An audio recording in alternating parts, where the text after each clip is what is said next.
we'll roll this one and see how this match goes. So back to Coalition Mirror, again versus Garmilator.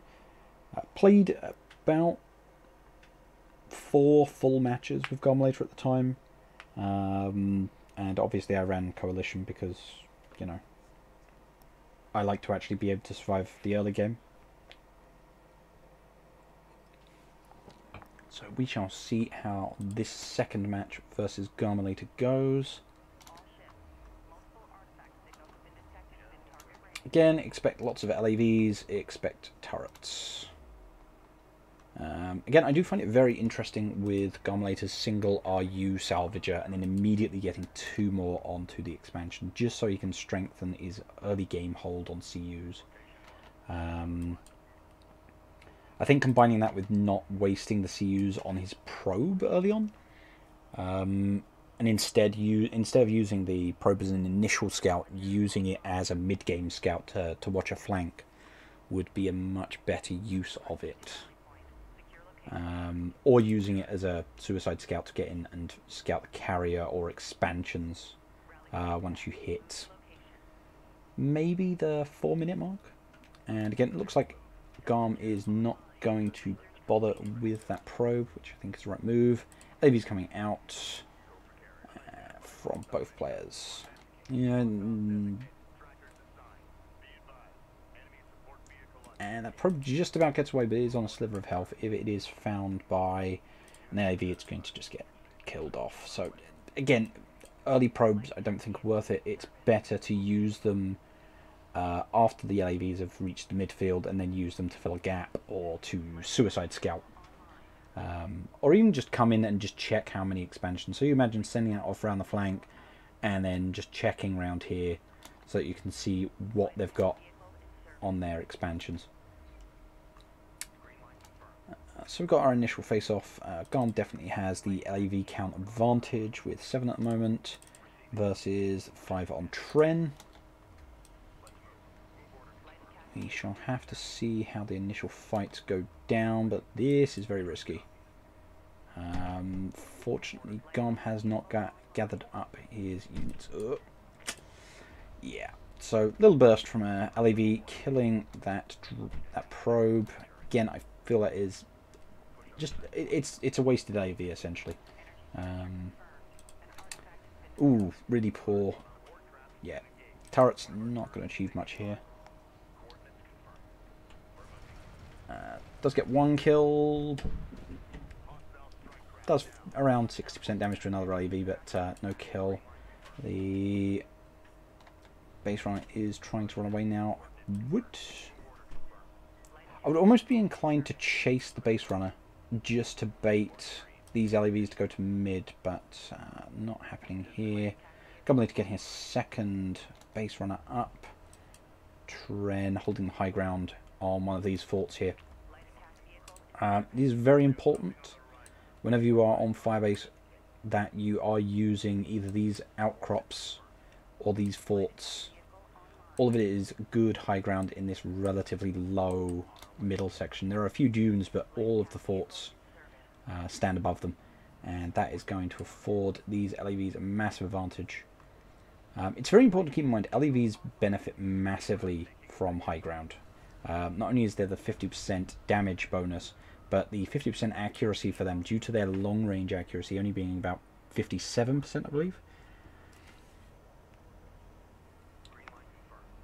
So sticking them on high ground is a massive boost to their long range damage.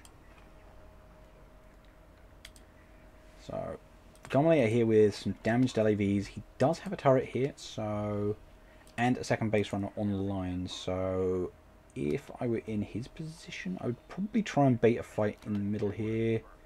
Tren is diving on this turret. Is that going to work out? Looks like a yes.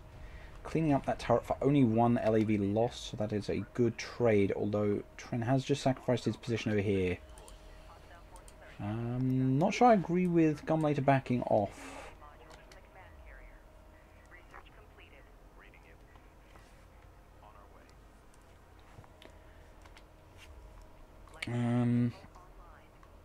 looks like he is going to try and take the long road and get control of this high ground here. Of course, that is something to keep in mind. If someone is just holding down one of these forts, if you can get up on this cliff here, you can shoot down on them effectively, but it does really require rails to do so. And it looks like Garm not wanting to risk a cap on these.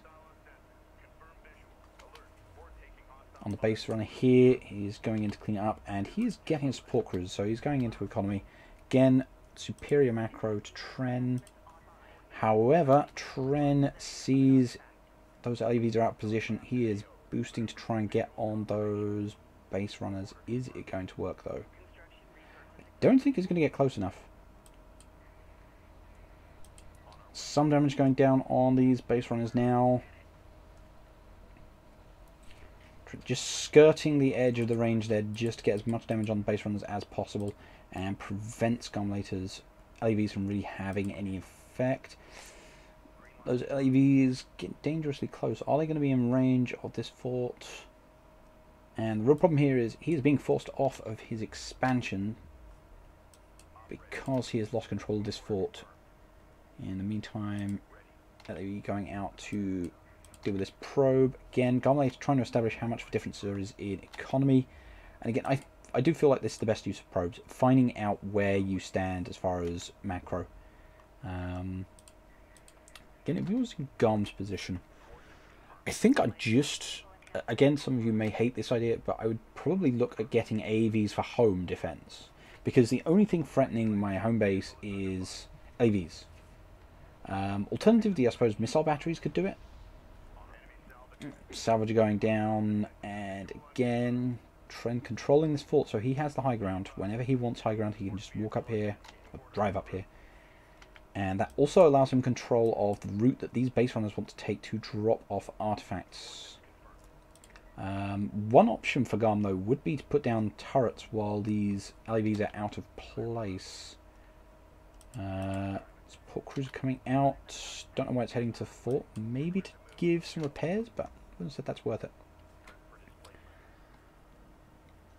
No, support cruiser is now going over to secure that expansion. Meanwhile, Garmilator is using his carrier to try and secure the expansion here. Does he have... Not much power, though, so that carrier is not going to be able to actually do much. AV coming along the flank here, spots that probe and is spotted by that probe. But the game is very close at the moment. Although it definitely feels like Garm is struggling to hold map control. Although at the moment... what's that? That's 15? Versus 16. Okay then. So Garm is one less on the LEV front, and again, terrain-wise, Tren definitely in control.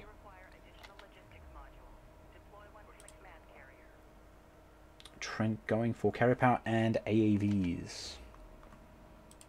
We will see if that pays off. What tech do we actually have? So Garmilator has got the AAV tech, no rail tech at the moment, and no, that isn't air tech. So these base runners a little bit overextended. Maybe he's trying to bait out these LAVs into a more favourable fight. In the meantime, a single LAV coming in the back here. And picking away at a logistics module, which is not good for Garmilator. Looks like he's going to just send a couple of LAVs over here to clean that up. And that LAV just going to bug out. But again, very annoying. Though more annoying might be some surprise AAVs, which do have armor upgrades. I think that is armor level 2 right there.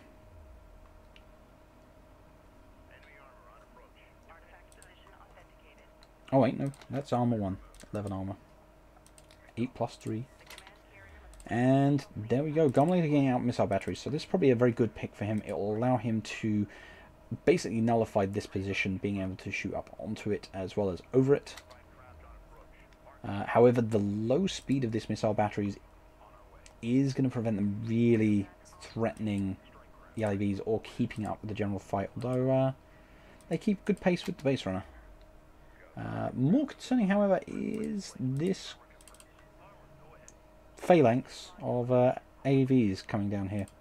And with Garmilator quite heavily extended here, what is he going to send back to actually help stop this? Because 3 LAVs are not going to do squat. Tren getting railguns. Garmilator is not currently building anything by the looks of things. And these AAVs are going to clean up those LAVs.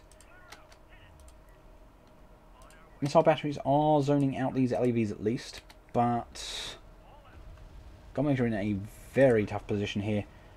No carrier power to speak of, but still chewing through these railguns quite effectively. The LAVs do have level 1 attack upgrades, but now we've got these LAVs sweeping in. I know there's definitely the opportunity for some good mortar strikes here. But in the meantime, it looks like those AVs are focusing down that. Ooh, support cruiser. A lot of LAVs going down here, so missile batteries definitely paying for themselves. But those AVs doing a fair amount of damage. And what is that AV shooting at? 1 logistics module down there. We've got half HP. Support cruiser. Both of the missile batteries do go down. And again, there's still 2 more of these AAVs here. What is going on in the meantime? And in the meantime, Tren is just building another army. Would have helped if he'd probably invest a bit more getting his macro, getting up that last expansion. Again, how many... So again, it doesn't look like Garmilator lost many, if any, of his actual salvages. Though he did lose logistics modules, he suffered quite a bit of damage on this support cruiser, so he's got to be careful of backstabs. Looks like he's trying to just push in and punish, which should be effective. Again, how many railguns here? I would have said that he's got the advantage. He could probably push that. I expect this railgun is in some pretty serious trouble. However... Ooh! Cheeky railgun shot actually killing an LAV there. Looks, yeah, this railgun is definitely forfeit. Down it goes. However, in the meantime, AV's now being spammed, which is going to prevent these from really, especially with that low HP at the moment. These LAVs definitely need to go and find a support cruiser and get some repairs. In the meantime, Garmilator's putting down turrets, which, yeah, I'd say that's a good move. Versus the AAVs, that's probably going to be a pretty good trade 1-for-1. However, what armor do these... So yeah, now armor 2 is online for these AAVs, which is going to make them quite a bit harder to kill. And ooh, that turret taking a nasty railgun hit there, and are the LAVs going to finish it up? Again, a second railgun hit on that turret, and it gets cleaned up. However, these LAVs now sweeping down. Not enough LAVs actually here to protect the railguns, but again, we've got more AAVs coming through, and they are going to guarantee a couple of LAV kills. Not quite able to reach, so again, only costing Garm 1 of those LAVs. However, 3 more AAVs now swooping in to hit his expansion. How many AAVs are here now? 9? Fair enough. One of the big edges you've got to keep in mind when you consider AAVs versus LAVs is not simply the direct speed and damage output, but you've also got to consider the fact that AAVs cost less than, you know, as far as CUs are concerned, it's 180 versus 100 CUs. And then when you consider build time is 8 seconds versus 14 seconds, you're simply able to produce more AAVs than LAVs. And now these AAVs are going to start securing kills. Meanwhile, a base runner backstab has been denied by the AAVs. Yeah, Garm really can't afford to be losing these LAVs right now, and that said, getting some pretty decent trades with his own railguns. Return fire coming in from high ground, however, is going to turn that around. And Garm's going to call it quits on that. I don't know, I'd say there was still a fight in that, but that is still a rough position to be in. I don't know, I'd still say that was a premature GG.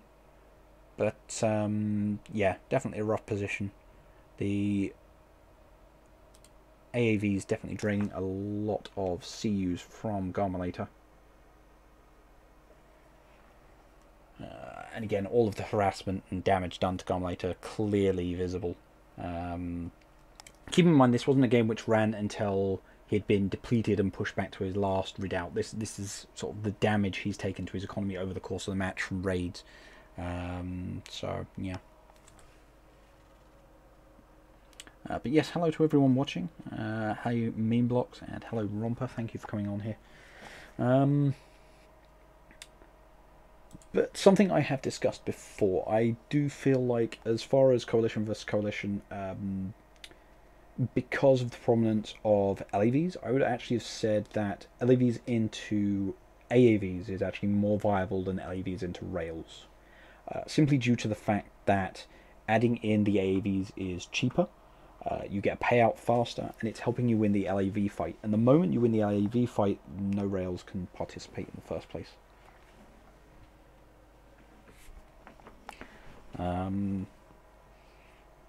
So I do feel like AAVs still have a place in the Coalition roster. They're still a viable unit choice, but I do feel that is while supporting LAVs rather than as your core unit choice. But yeah, that was a good match. I do feel like Garm still could have come back in that match. But